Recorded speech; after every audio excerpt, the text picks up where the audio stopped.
Wait a minute, you're not seriously leaving, are you? I grabbed my husband, who was holding a large suitcase, trying to keep him from leaving. With a look of annoyance, he shook off my arm and said, "Of course I am. We're divorced now, there's no reason for us to live together." We had just finalized our divorce. So it made sense for one of us to move out, but I had always assumed that it would be me. After all, we had been living with his parents. Now that we're divorced, it's only natural that I, who have returned to being a stranger, should be the one to leave. But he was leaving me behind. I grabbed his arm again and confronted him. "What are you going to do about your mother? You can't just leave her here. She can't live alone in a wheelchair." My concern was for my mother-in-law, who was forced to live in a wheelchair. During our cohabitation, I had been her caregiver, but that wasn't possible anymore. Yet, if my husband also left, who would take care of her? As I insisted, my husband looked down at me as if I were absurd. "You should take care of her. Just because we're divorced doesn't mean the bond between parent and child is gone. Taking care of parents is a wife's duty, so support her properly." My name is Emily. I'm a 30-year-old housewife. A few years ago, I married my husband John, who is 5 years older. I was drawn to his positive nature and often found myself being supported by him. When I first went to greet his mother, feeling nervous, he reassured me, "Don't worry. My mom will welcome you. Have confidence in yourself. It'll be fine." Despite my nervousness at his parents' house, my worries soon vanished. His mother listened to me with a smile and maintained eye contact, which helped me speak more fluently.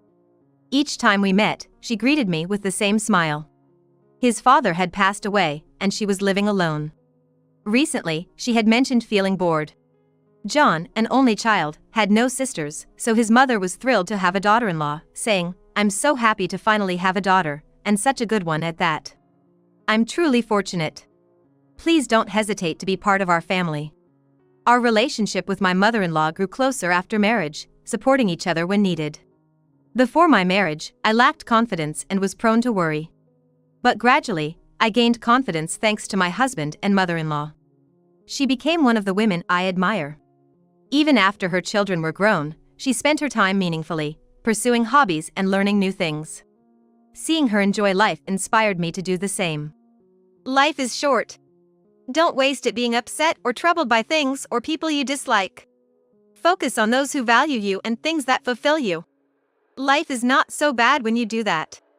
She often advised me when I was troubled. Despite her kindness, she was always efficient and agile in her daily life. Even at her age, she was more energetic than me. I changed gradually, inspired by her, but then our lives were overshadowed by a sudden cloud. One day, I received a call from the hospital. "Your mother-in-law is currently hospitalized here. There's no threat to her life, but she has sustained some serious injuries. We would like to discuss this further, so please come to the hospital," the hospital staff explained. The call came to me because John didn't answer his phone. My mother-in-law was in a wheelchair, looking a bit dispirited. "Are you okay? What happened to your leg?" I asked, to which she replied with her usual smile, "I'm fine. I was in a hurry yesterday, tripped, and fell. I'm still too confident in my own physical abilities, so I need to work on that." Though she called an ambulance reluctantly, it was necessary. I immediately contacted John, and we all gathered at the hospital. The doctor said, "She has a fracture and won't be able to live without assistance for a while. Can the family help?" I readily agreed to care for her, and John proposed that we live together to assist her. Since becoming wheelchair-bound, she seemed smaller and more disheartened. But she maintained her positive attitude. "Sorry to trouble you, Emily. I'll do my best to recover as soon as possible. Can I count on your support?" I looked her in the eyes. "You're like a second mother to me. Let me do this." I wanted to return her favor since she helped me a lot. But then a problem arose. John refused to help with his mother's care. Despite his mother being injured and unable to move, he neglected her. I asked him, "Why won't you help your own mother in such a critical situation?" Then my husband John said coldly, "Emily, who stays at home and doesn't work, should do the caregiving. I work all day for the both of us. So, it's your job to take care of my mother. You should know that without me having to say it." And with that, he left for work. From that day on, John began coming home late at night, and I never really got a chance to talk things through with him. Meanwhile, the bond between my mother-in-law and me grew stronger as we spent more time together. Even after a little disagreement with John, I earnestly cared for my mother-in-law, hoping she'd get better soon so we could go out together like before. After a while, I noticed something odd about John. He used to come home at a regular time, but recently, he started coming back unusually late. At first, I thought he was just sulking or would come back hungry eventually. However, his late returns became more frequent, sometimes well into the night. I was half exasperated with him for leaving his mother's care entirely to me, so I didn't pay much attention at first. But as I got used to caring for my mother-in-law, I began to wonder. Could it be that John was leaving the caregiving to me and enjoying himself elsewhere? Seeing his lack of concern for his parents or wife, I started to doubt whether his late returns were really because of work. So, I decided to pay more attention to John's usual behavior. There were various ways to find out the truth, like checking his phone or hiring a detective. However, unexpectedly, John confessed to his infidelity himself. One evening, John came home earlier than usual. At that time, I was helping my mother-in-law move from a chair to her wheelchair. I accidentally forgot to turn the wheelchair towards her, and my hands were full, unable to do anything about it. So, I asked John for help. I said, "Welcome home. You're early today. I'm sorry to ask you this right when you've come back, but could you turn that wheelchair this way?" John reluctantly replied, Even when I come home early, there's nothing good about it. Emily doesn't care about me, just asks me to help with the caregiving, and Mom doesn't consider my feelings because she can't walk. Honestly, it feels suffocating to come back to this house." He lay down on the sofa without greeting me or changing the direction of the wheelchair. He continued, pointing at me, "And what's with that outfit? You don't look feminine at all. Can't you at least wear makeup? The women at my office do it. Don't you think about looking nice to comfort your husband who works hard all day? Women walking on the streets look way better than you." Recently, I hadn't been wearing makeup and chose comfortable pants over skirts due to the physical demands of caregiving. Annoyed by John's thoughtless words, I was hesitant to retort in front of my mother-in-law. John was quite impulsive, often slamming desks or showing aggressive gestures when angry. I was afraid that arguing might lead to him accidentally hurting my mother-in-law. Trying to ignore him, John suddenly changed his tone and said, "What I wanted to tell you today is this. I asked you to take care of my mother, but that doesn't mean you can treat me poorly. You both don't care about me, so I've been stressed every day. But now, I've found a girl who comforts me, so I don't need Emily anymore. She's everything I ever wanted, not like Emily who has lost her femininity. So please, let's get a divorce." "What?" I was dumbfounded. How could he talk about infidelity so casually and blame me for it? My anger was rising.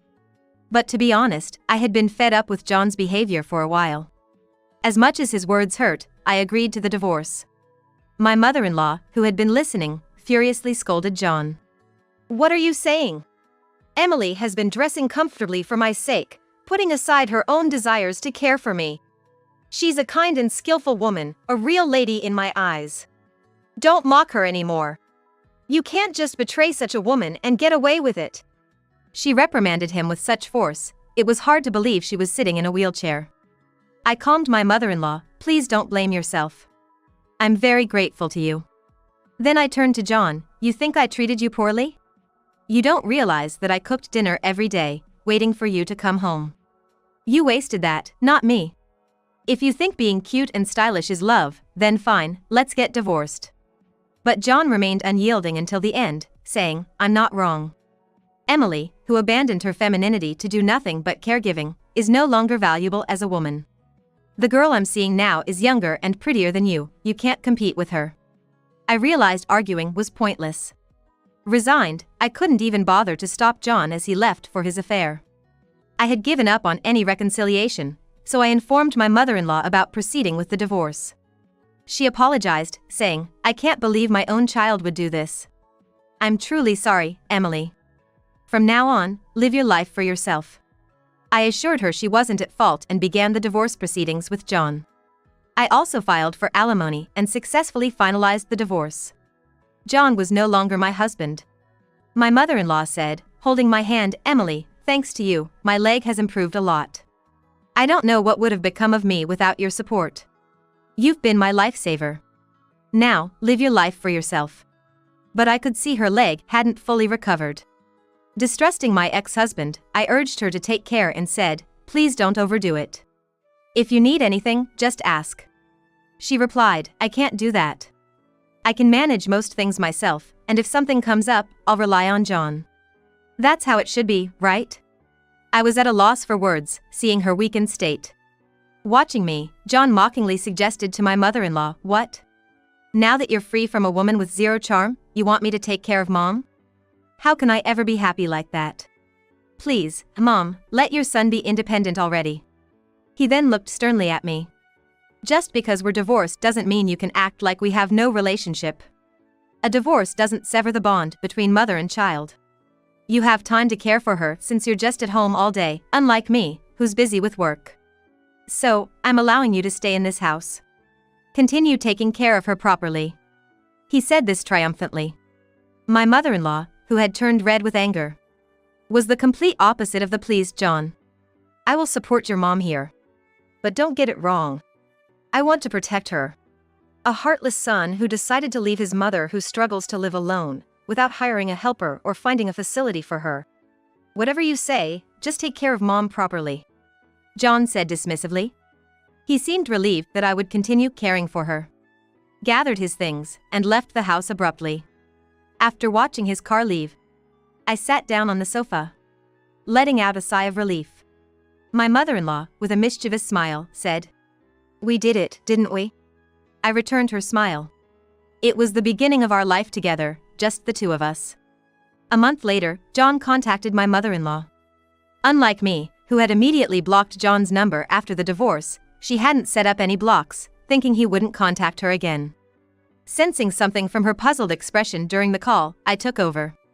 "Emily! Something terrible has happened. Please help me!" John was shouting on the other end. Interrupting him, he quickly explained. "The girl I was going to marry, an employee at a client company of mine, it turns out everyone at work now knows I left my wife for an affair. And it's spread to the whole client network." His anger turned to a tearful plea. "And she dumped me. Called me the worst, a liar. Her father is the president of the client company. When I went to a meeting, he was furious with me. It's a mess." I replied indifferently, "So what?"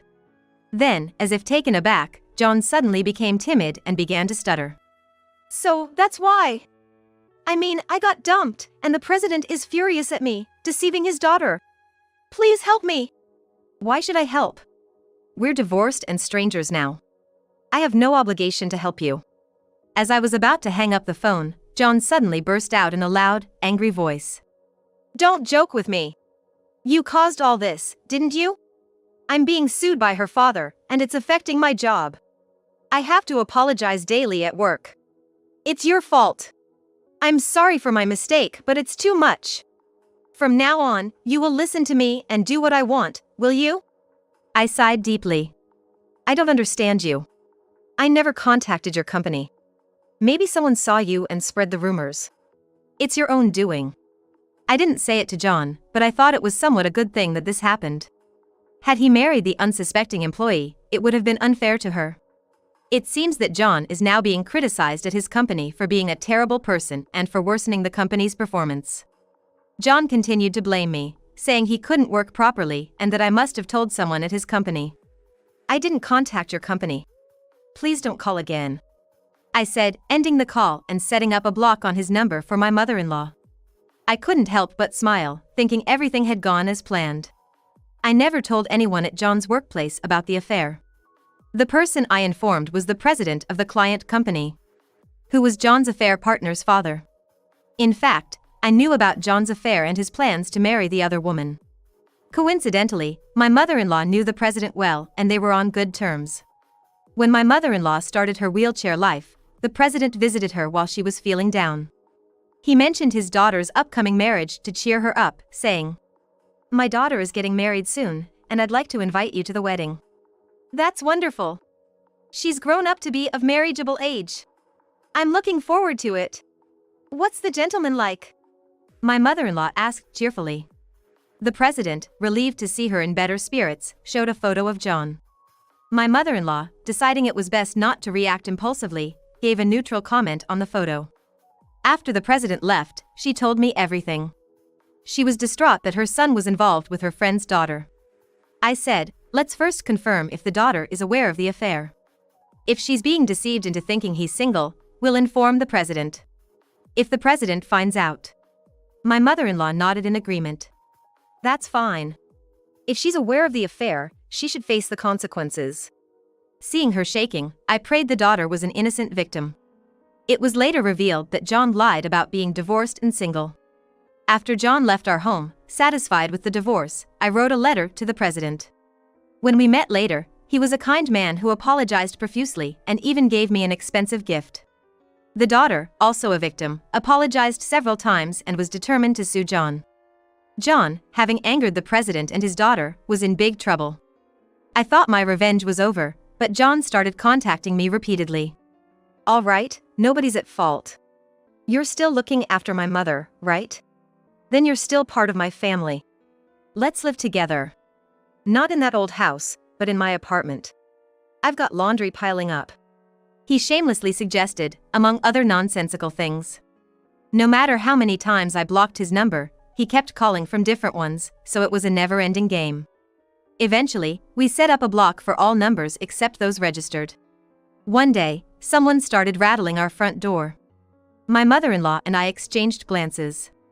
Then, the door was pounded on, and John's voice echoed. Hey, open up! I've come to pick you up! A chill ran down my spine. There was no way I was opening the door in this situation. Nodding to my mother-in-law, I responded. What do you want? I've come to pick you up. Open the door quickly. You've been taking care of my mother as a housewife, but the alimony I gave you must be running out, right? So, I thought I'd support you again. Come on, start packing for the move. His unsolicited offer to pick me up, his boast about the alimony he paid, his claim that he would support me. To me, John now seemed like a creature from another world. My mother-in-law must have felt the same. Approaching from behind, she said with a trembling voice, "We don't need it. We're going to live together, just the two of us. Besides, you're no longer my son. How dare you show your face here? Just disappear, please." What? What's with that attitude? It's pointless for two non-earning women to stick together. I'm offering help, so just open the door. John retorted, pounding on the door even harder than before. Then, in a quiet voice, he muttered, "It's the inheritance from Dad, right?"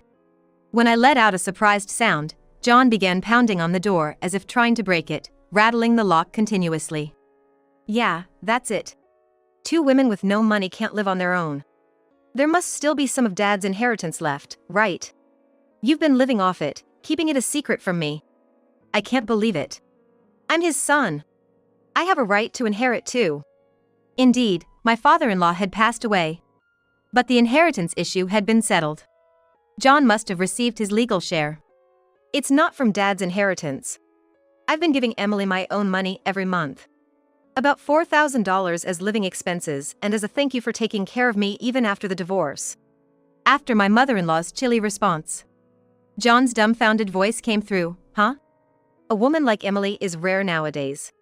She became a housewife at her husband's request, lived with her mother-in-law, and when I was injured, she took on caregiving to save on helper fees, in addition to her usual household chores. Even after divorcing such a foolish son, she still looks after me. Right after the divorce, she even tried to work to earn my helper fees. I can only be grateful.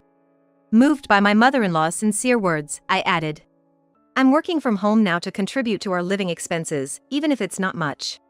Anyway, you don't have to worry about us. We can live on our own. There was silence from John for several seconds, probably absorbing our words. I didn't know Mom had such savings. $4,000 a month? That's impossible, he finally said, seemingly in disbelief. My mother-in-law nodded, and I explained. She's more remarkable than you think. She's been managing her finances through investments from the inheritance from her father and my father-in-law. Her income dwarfs yours. She's also very studious and didn't give up learning. After her fracture and being unable to move, she focused even more and managed to earn a steady income. Then John yelled, That's nonsense. I never heard about such money. You two have been deceiving me, living a luxurious life behind my back. Don't you understand? I'm her blood-related son. You're just a devil and a daughter-in-law by marriage. It's natural that I, her blood-related son, should be prioritized. All the money you've received so far belongs to me. To which my mother-in-law replied, as I said, there's no money for you. The money I've grown is mine alone. It's my right to spend my money as I wish. John fell silent, then suddenly shouted, but when Mom dies, I'm the one who will inherit. You won't get a cent. A broken-legged old woman like you will just deteriorate and die soon anyway. But his words sounded like sour grapes. My mother-in-law then smiled at me. I thought he might say that.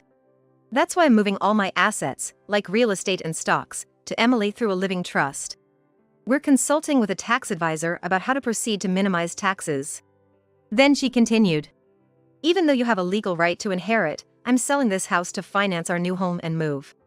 By the time I die, there won't be much savings left for you to inherit. With that icy declaration, John finally lost it. The police, whom I had already called, came and took away the raging John. You're still my wife. Why does a non-blood-related stranger get money from my parent, not me? That's crazy. A man who dumps caregiving on his wife, cheats with a younger woman, and then constantly talks about money. Even if he is blood-related, he's unforgivable. Blood or not, Emily is my daughter, my family. Don't ever show your face here again. In the end, it all came down to a shouting match between parent and child, and John was taken away by the police.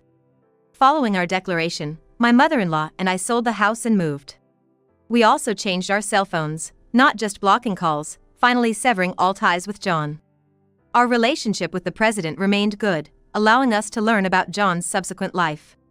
Realizing he couldn't do anything, John gave up on us and resumed his usual life, but soon lost his job for causing damage to the company. He managed to find a new job but caused issues with women there too. The chaos escalated, leading to his resignation. Job after job, he kept causing problems with women, becoming notorious in the industry as a good-for-nothing. It seems John now only talks about his past glories, saying he used to be popular. His boasting of infidelity isn't something anyone wants to hear, leading to his isolation everywhere. Mentally exhausted, he started to act out and was eventually evicted from his rental. He is now living like a homeless person, day to day. He lost everything, his job, his family's trust, and no one around to help. I hope he realizes how fortunate he once was and the support he had from others. While I'm not too hopeful, I wish from afar that John reaches that realization. As for me, in my new home, I replaced all furniture and appliances with the latest models and enjoyed redecorating with my mother-in-law. Her leg has improved significantly, allowing us to go out more. Her strength and complexion have returned, and I feel relieved. Walking on my own after so long makes me appreciate happiness more than ever. Being able to walk is such a simple yet blissful thing. My mother-in-law smiled. I nodded vigorously, feeling anew the happiness in ordinary days. I plan to live gratefully like my mother-in-law, appreciating the people around me and focusing on the happiness right in front of me. My biggest wish is for our peaceful life together to continue for a long time.